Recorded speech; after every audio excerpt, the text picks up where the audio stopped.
প্রায় 3 মাস পর এক্সের প্রোফাইলে ঢুকলাম, দেখলাম রিলেশনশিপ স্ট্যাটাস দিছে, কিন্তু কার সাথে সেটা মেনশন করে নাই। তাই পোস্টটাই আমি দিলাম হাহা রিয়েক্ট। তারপর ফেসবুক থেকে বেরিয়ে এসে ছোট করে একটা ঘুম দিলাম। ঘুম থেকে উঠে ফোন হাতে নিয়ে মেসেঞ্জারে গিয়ে দেখি উপরে লেখা আছে নিউ মেসেজ রিকোয়েস্ট, আর আইডিটার নাম নীলা ইসলাম। এইটা দেখে আমার আর চিনতে আর বাকি রইল না, এটা যে আমার এক্সের আইডি। আমি অবাক হলাম তার মেসেজগুলো দেখে। আপনারা শুনলে বুঝতে পারবেন। কুত্তা, শুয়োর, বানর, লুচ্চা, লম্পট, কুলাঙ্গার, হারামজাদা, হারামি, হনুমান, হাদারাম, গাঁজাখোর, মদখোর, সিগারেটখোর, পানখোর, পানিখোর, বিড়িখোর, ভাতখোর, নুডলসখোর। ওই কুত্তা, তুই আমার স্টেটাসে হাহা দিলি কেন রে? কুত্তার লেজ কি কখনোই সোজা হয় না? আর তুই এতদিনে কই ছিলি রে কুত্তা? তোরে একবার পাই তোর হাত পা ভেঙে দিব। আমার পোস্টে হাহা দেওয়ার সাহস কোথায় পেলি তুই? বাপ রে বাপ, কি ডেঞ্জারাস মাইয়া রে বাবা! একটা হাতেই এত কিছু। ভাগ্য ভালো যে এর সাথে আমার ব্রেকআপ হয়ে গেছে, নইলে অবস্থা কেরাসিন বানিয়ে দিত। আর তুই আমারে পাইলে তবেই না হাত পা ভাঙবি, না পাইলে কেমনে? হা হা হা, বোকা মেয়ে কোথাকার। আমি SMS দিলাম, কে আপনি? আর এতগুলো কী সব আবল তাবল কথা বলছেন?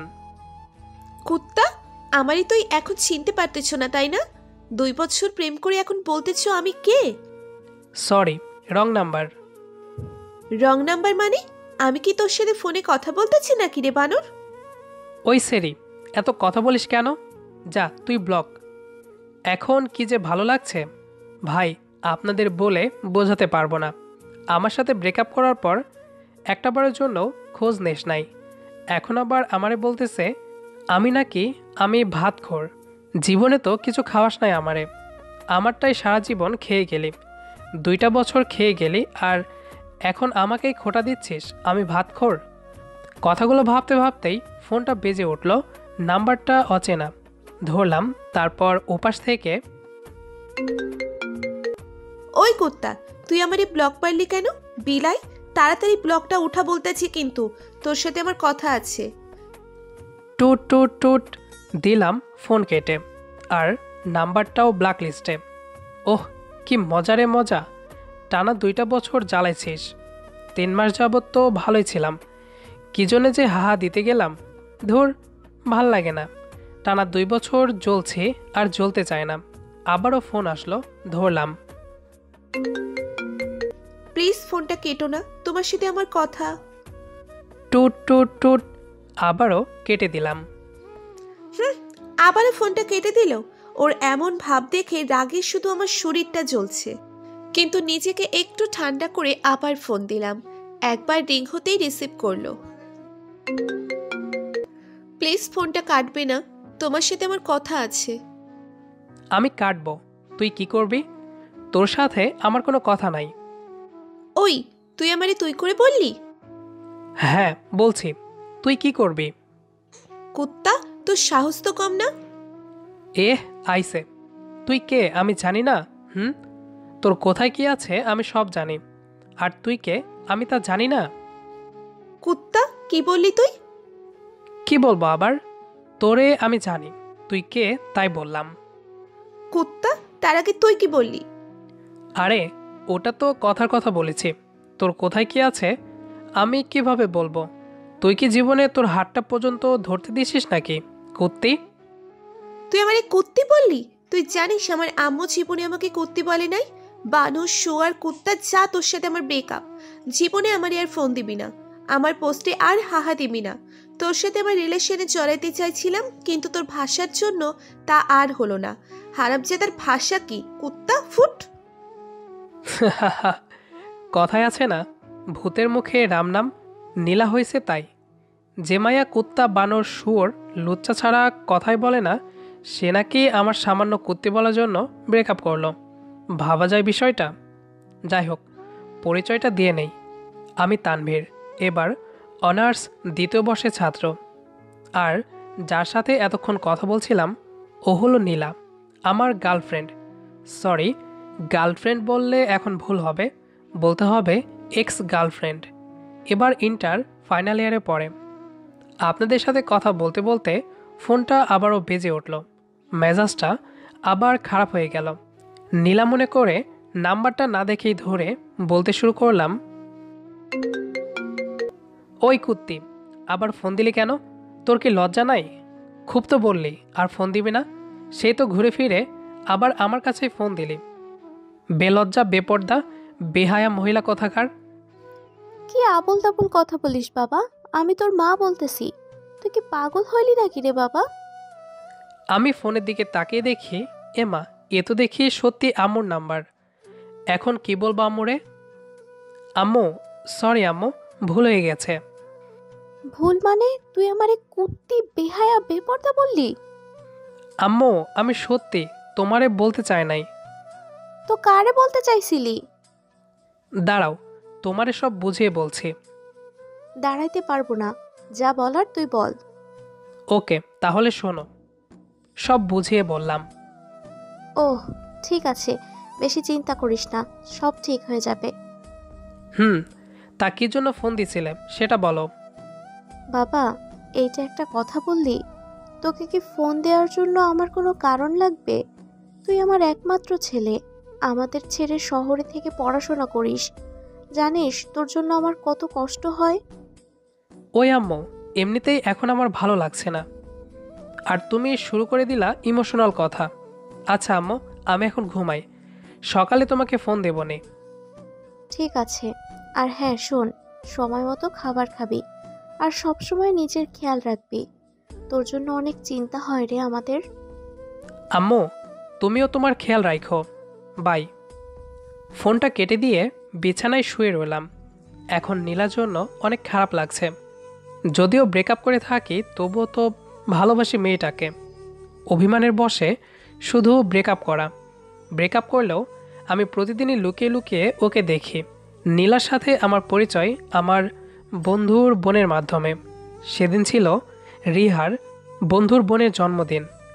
আমিও যাই সেদিন আমার বন্ধুদের বাড়িতে। নীলাকে সেদিনই প্রথম দেখি। তারপর প্রপোজ, প্রেম, এরপর ব্রেকআপ। কি একটা জিনিস, তাই না? ওকে প্রপোজটা আমি করেছিলাম, আর ব্রেকআপটা করলো নীলা। পুরোনো দিনের কথাগুলো ভাবতে ভাবতে কখন যে ঘুমিয়ে পড়েছি মনেই নেই। হঠাৎ করেই ঘুমটা ভেঙে গেল। টেবিলের দিকে তাকিয়ে দেখি নীলা, আর নীলা সাজগোজ করছে। আমি তো দেখেই অবাক। ঠোঁটে হালকা লিপস্টিক, চুলগুলো খোপা করা, পরনে একটা কালো শাড়ি। আমি দেখে যেন মুগ্ধ হই। ওর দিকে তাকিয়ে আছি। আমার তাকিয়ে থাকা দেখে নীলা বলল, কি দেখো অমন করে তাকিয়ে? তোমাকে তোমাকে একদম পরীর মতো লাগছে। যা দুষ্টু, এইভাবে কেউ বলে? আমার বুঝি লজ্জা করে না? আমার কাছে আবার কিসের লজ্জা শোনা? আসো, কাছে আসো, আজ তোমার সব লিপস্টিক খাবো। বলেই হাত ধরে একটানে বুকে নিয়ে আসলাম। এই এই কি করছো? দেখো কি করি। বলেই নীলার ঠোঁটে আমার ঠোঁট লাগিয়ে চোখ বন্ধ করে দিলাম।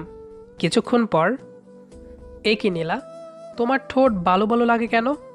কি হলো, কথা বলো না কেন? নীলা, তোমার লিপস্টিক পানি পানি লাগে কেন? আমি চোখ খুলে তাকিয়ে দেখি নীলা নেই, আর আমার সামনে রয়েছে দেওয়াল। আর ওটা লিপস্টিক না, আমার ঠোঁট কেটে রক্ত বের হচ্ছে। তার মানে কি আমি এতক্ষণ স্বপ্ন দেখছিলাম? আল্লাহ, এই মেয়েটাকে তো আমি অনেক বেশি ভালোবেসে ফেলেছি। না, নীলার সাথে আজকেই দেখা করে আবার আমাদের সম্পর্কটা ঠিক করে ফেলতে হবে।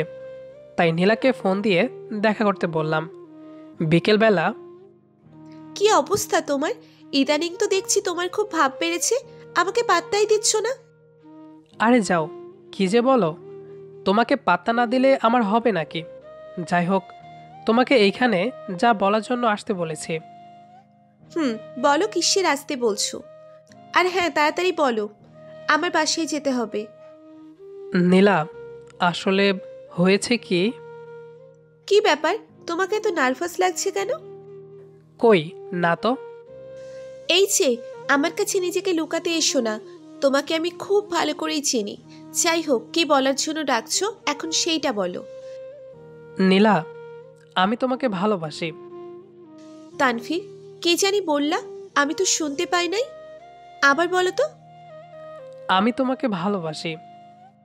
তানভীর, তুমি সেই আগের মতো খেতে আছো। এইভাবে কেউ কাউকে প্রপোজ করে? একটা ভালো হিন্দি মুভি দেখে এসে প্রপোজ করবে না? আমি তোমাকে ভালোবাসি এটুকুই জানি, এত ভালো করে প্রপোজ করতে পারবো না। হঠাৎ করে তুমি এত ভালোবাসা শিখলা কেমন করে? আগে তো তোমার এত ভালোবাসা দেখি নাই। আর ভালো করে প্রপোজ না করলে আমি কিন্তু তোমার সাথে প্রেম করব না। আমি তোমাকে ভালোবাসি, ব্যাস ভালোবাসি। এতে প্রপোজ করার এত কি আছে? আচ্ছা, ভালো করে প্রিপারেশন নিয়ে কাল করব। না, তুমি আজকে আর এখনই করবে। আর এইটাই হলো তোমার শাস্তি, আমার সাথে এতদিন ব্রেকআপ করে থাকার। না, আমি এখন পারবো না। না, পারলে আমাকে ভুলে যাও। সত্যি? 3 সত্যি। তানভীর আমার পিছনে গিয়ে আমার কানের কাছে মুখ নিয়ে বলল, তোমাকে অনেক ভালোবাসি গো। আগের বার তো 2 বছরের জন্য ভালোবাসছিলা, এইবার কতদিনের জন্য বাসবা? সারা জীবনের জন্য। আবার আমাকে ছেড়ে চলে যাবা না তো? না না, আর কখনো তোমাকে ছেড়ে যাব না। আর তুমি চাইলে, আমি চাইলে কি? তুমি চাইলে আমি হাজারটা ছেলের বাবা হতেও রাজি আছি। ওরে, তাইলে আমাকে আর খুঁজে পেতে হবে না। ওইগুলা পয়দা করতে করতেই আমার জীবন শেষ হয়ে যাবে। তোমাকে খুঁজবো এই তানভীরের মাঝে, হারাতে দিব না কখনো তোমাকে। আচ্ছা, একটু কাছে আসো। কোথায় যাবি আমাকে ছেড়ে? থাকবি আমার কাছে? দিন ফুরালেই রাতের আধারে পাবি আমার কাছে। থাক, কবি বিয়ের পর হইও। এখন একটু চোখটা বন্ধ করো তো। কেন? যা বললাম তাড়াতাড়ি করো তো। তানভীর চোখ বন্ধ করার পরই আমি ওর কানের কাছে গিয়ে বললাম, আমিও তোমাকে ভালোবাসি। এইটা বলে খুব জোরে কোমরে একটা চিমটি দিয়ে বাসার দিকে হাঁটা শুরু করলাম। ওর চলে যাওয়া দেখছি আর মনে মনে বলছি, আমারও অনেক সময় আছে সারা জীবন চিমটি কাটার। ভালোবাসি তোমাকে। তো বন্ধুরা, আমাদের আজকের গল্পটি আপনার কাছে কেমন লেগেছে কমেন্ট করে জানাতে ভুলবেন না কিন্তু। দেখা হবে আবারও নতুন কোনো গল্প নিয়ে। সেই পর্যন্ত আমাদের সাথেই থাকুন। ধন্যবাদ সবাইকে।